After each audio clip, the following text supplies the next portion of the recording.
Hello મારી family, Radhe Radhe, જય શ્રી કૃષ્ણ।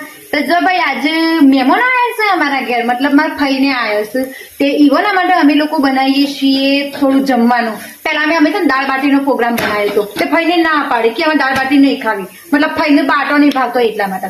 પછી અમે શું બનાવીએ છીએ, લીલી સબ્જી બનાવીએ છીએ, ગવાર બટેકાનું અને ડુંગળીનું શાક। કે ભાભીજી રોટલી બનાવે છે, મતલબ થોડી ઘઉંની કરશું થોડી બાજરીની કરશું એવી રીતે, તો બે ટાઈપની જેને જે ખાવી એ ખાશી। તો લવલી લવલી ભાભીજી જોયું ને બધી તમે જુઓ મારે તો સૂચી દશાઈ છે, મને વડે નીકળી જવા તો પૈસું જ નહીં પાડે।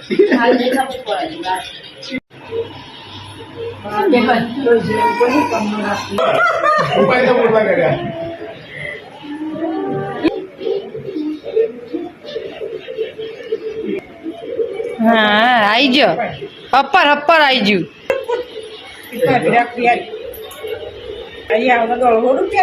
હા હા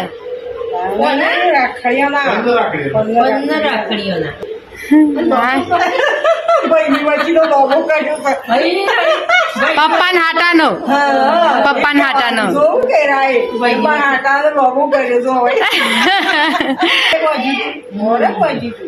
આ બધો ફોટો પાડે તો કણી દો ફોટો તો મગન બંધી ફોટો પેલી હતી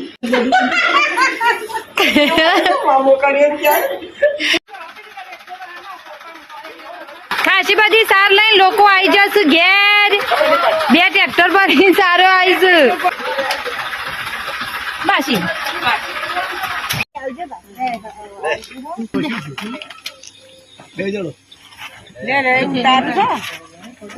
તો ભાઈ જો અમાર ભાઈને તો મસ્ત મજાનો રાખડી વાકડી બંધીને એવાના ઘેર જતો રહેશે। હોય ને અમે અત્યારે બનાવીએ છીએ દાળ બાટી। અહીં બાટો જુઓ, હા બાફી દીધો જુઓ, પેલા બાટો બાફી દેવાનો અને પછી એને 4 ભાગ કરી અને પછી એને તળી દેવાનો। અને ફઈ રાખડી બાંધવા વહેલા આવ્યો હતો, કારણ કે ઈવન ઘેર થોડો પ્રસંગ જેવું છે એટલા માટે એ રાખડી બાંધવા વહેલા આવ્યો હતો। બાવા જેવી થઈ જઈશું ખબર છે મને। તો બાટો આપણે બાયણે કાઢી લીધો છે અને બીજું ભાઈ મોઢામાં ચાંદી પડી છે, ડોક્ટર મને હાલ દવા કરીને ગયો છે, એટલે એને મને ગોળીઓ આલીશું ગળવા માટે। ઇન્જેક્શન મને આલ્યું નહીં, આમ તો મને ઇન્જેક્શન આલ્યું હોત તો સારું રચમ કે મને ગોળીઓ કરતો જોર આવે છે એટલા માટે મને ઇન્જેક્શન આલ્યું હોત તો કચ્ચી વાર દુઃખ હોત, બસ કોઈ ના થોત। જો ભાઈ જમવાનું વમાનું બની જશે, દાળ બાટી અમારી બની જશે, મને થોડું પેટમાં દુઃખ હશે એટલા માટે હવે કોઈ વિડીયો બનાવવામાં નહીં આવે, સીધું આરામ કરવામાં આવશે। આવજો।